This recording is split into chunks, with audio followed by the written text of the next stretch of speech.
Hello dear all, welcome to our channel Smart Indian Model School. Smart Indian Model School present Smart Indian EduFun classes.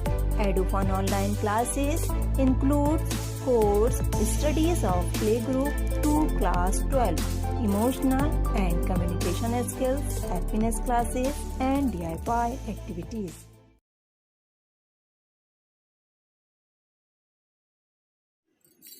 Good morning dear student, welcome back to Hindi class.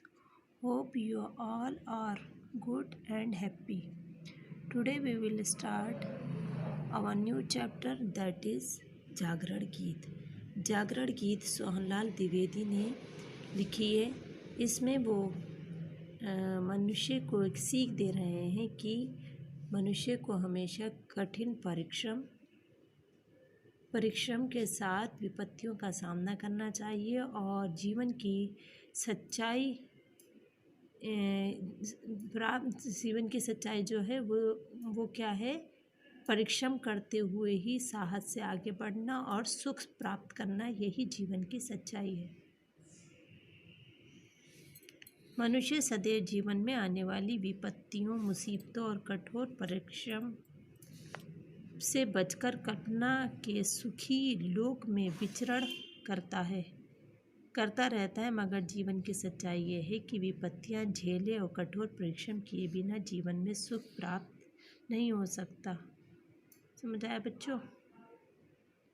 मनुष्य जो होता है वो काल्पनिक जीवन में अपना काल्पनिक दुनिया में अपना जीवन व्यतीत करना चाहता है, परिश्रम नहीं करना चाहता, विपत्तियों का सामना नहीं करना चाहता. तब भी वो सोचता है कि मुझे सारे सुख प्राप्त हों बिना मेहनत, बिना कठोर परिश्रम के और बिना परेशानियों और विपत्तियों का सामना किए बिना. जो लोग विपत्तियां उठाएं और परिश्रम किए बिना जीवन के सभी सुख प्राप्त करना चाहते हैं, कवि इस कविता में उन सबको सावधान करता है. वह ये प्रेरणा देता है कि प्रगति की राह को परिश्रम के द्वारा ही आसान बनाया जा सकता है. यानी आपको अगर उन्नति करना है, प्रगति करना है अपने जीवन में, तो क्या होगा, कठोर परिश्रम तो करना ही पड़ेगा और कठोर परिश्रम के लिए साहस से आगे बढ़ना पड़ेगा. आसान बनाया जा सकता है. कवि उन्हें श्रम में सुख का अनुभव करने को कहता है. कवि का ये कहना है, इस कविता के माध्यम से कवि मानव को ये सीख देता है कि परिश्रम से ही सुख को आनंद प्राप्त करना चाहिए. अगर खाली जीवन व्यतीत करना चाहते हैं और सुख भी प्राप्त करना चाहें तो ये दो नामुमकिन बातें हैं.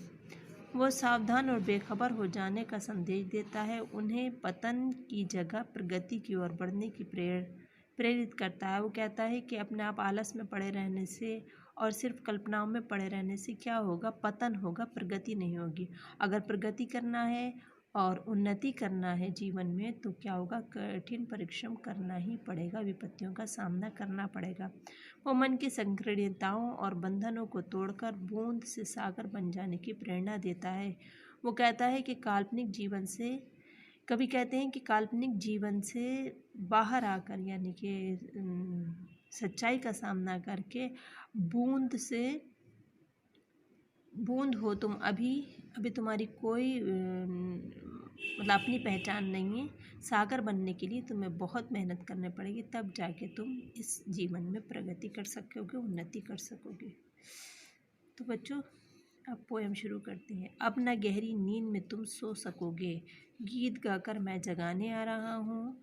अतल अस्ताचल तुम्हें जाने न दूंगा, अरुण उदयाचल सजाने आ रहा हूँ.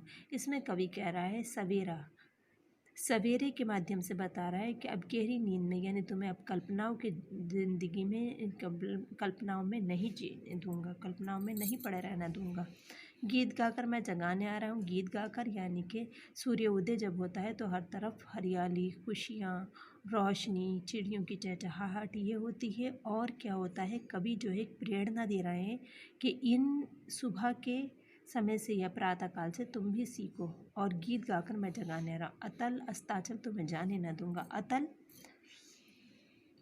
यानी बहुत गहरा, अस्ताचल पश्चिमी दिशा जहाँ पे सूर्य अस्त होता है.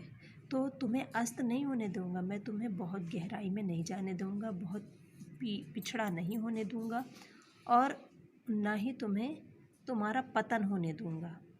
वो अस्ताचल एक काल्पनिक पर्वत है। ये माना जाता है कि सूर्य यहाँ पे अस्त होता है। अरुण उदयाचल सजाने आ रहा हूँ। अरुण यानी कि सूर्योदय के समय की जो लाली होती है, जो आकाश लालिमा होती है आकाश में, उस लाली को कहा गया है अरुण। उदयाचल वो पर्वत जहाँ पर सूर्य उदय होता है। तो ये कल्पना है कि सूर्य उदय, एक पर्वत के पीछे से सूर्य उदय होता है और एक पर्वत के पीछे सूर्य अस्त होता है, ये कल्पना है। लेकिन यहाँ पे कवि का इन दोनों उपमा से, ये दोनों उपमा दी जो है उनसे क्या है, उसका ये कहना है कि तुम जो हो तुम अस्त ना हो जाओ, तुम उस काल्पनिक पर्वत के पीछे ना चले जाओ, तुम्हारा पतन ना हो जाए। इसलिए मैं तुम्हारे जीवन में प्रातःकाल प्रभात लेकर आया हूँ और तुम्हें जगाने आया हूँ और तुम्हें उस पर्वत की तरह बनना है, उस जिसमें सूर्य उदय होता है। यानी तुम्हें अपनी एक पहचान बनाना है। कल्पना में आज तक उड़ते रहे तुम, साधना से सिहर कर मुड़ते रहे हो तुम आज तक जो कल्पना में रहे हो। ये बच्चों बताया अतल बहुत गहरा और अस्ताचल वो पर्वत जहाँ पे सूर्य अस्त होता है। अरुण लालिमा, सूर्य उदय के समय की जो लालिमा होती है वो, और उदयाचल वो पर्वत जहाँ पे सूर्य उदय होता है। अब अगले बंद में कहते हैं कल्पना आज तक उड़ते रहे हो तुम कल्पना में उड़ते, मैं ये करूँगा, मैं ये करूँगा, मैं यूँ हूँ, मैं यूँ हूँ। और क्या है, जब तुम्हारा सामना हकीकत से होता है तो तुम क्या सिहर कर मुड़ जाते हो। सिहर कर यानी कि एक तुम्हारे मन में एक अजीब सी लहर सी उठती है, जो डर की लहर होती है कि नहीं, अगर ऐसा हुआ तो इतनी परेशानियाँ होंगी, ये काम करने में इतनी कठिनाइयाँ होंगी, मैं तो नहीं करूँगा। तो क्या होता है, एक डर की लहर जो है तुम्हारे शरीर में दौड़ जाती है और तुम फिर से बैठ जाते हो। अब तुम्हें आकाश में उड़ने न दूंगा। आकाश में उड़ने न देने से मतलब यहाँ पे है सिर्फ कल्पनाओं में उड़ना। कवि तो चाहता ही यही है कि मानव बहुत ज़्यादा प्रगति करे, उन्नति करे, लेकिन सिर्फ कल्पनाओं में आकाश में लेना कि मैं यहाँ प्राइम मिनिस्टर हो जाऊँ और ये हो जाऊँ, वो हो जाऊँ। तो ये क्या है, ये सिर्फ कल्पनाएं ना हो बल्कि हकीकत में, सच्चाई में, सच में वो आकाश में उड़े। आज धरती पर बसाने आ रहा हूँ। आज धरती पे यानी कि आज मैं तुम्हारा हकीकत से सामना कराने आ रहा हूँ। आकाश में उड़ने से यहाँ पे ये तात्पर्य नहीं है कि वो प्रगति ना करे, बल्कि तात्पर्य ये है कि आकाश में उड़ने से मतलब सिर्फ कल्पनाएं, काल्पनिक जीवन ना व्यतीत करे, बल्कि क्या हुआ, धरती के में पर बसाने, धरती का सामना करे। कि अगर जिस तरह से एक पौधा निकलता है तो उस दाने को कितनी परेशानियों का सामना करना पड़ता है, उसे मिट्टी में दबाया जाता है, वो अंधेरे में पड़ा रहता है, फिर सूर्य की जब वो उठ के ऊपर आता है तो सूर्य की गर्मी देखता है, जलता है। तो इसी प्रकार एक मानव को भी कठिनाइयों से, परेशानियों से सामना करते हुए ही वो क्या होगा, वो प्रगति कर सकता है, अपने जीवन में उन्नति कर सकता है। समझ आया बच्चों? थैंक यू फॉर बीइंग अस। यदि आपको हमारा वीडियो अच्छा लगा हो तो आगे की वीडियो की नोटिफिकेशन प्राप्त करने के लिए कृपया बेल बटन दबाएं और चैनल सब्सक्राइब करना ना भूलें। Please subscribe our channel of Edufun classes. Thank you for watching.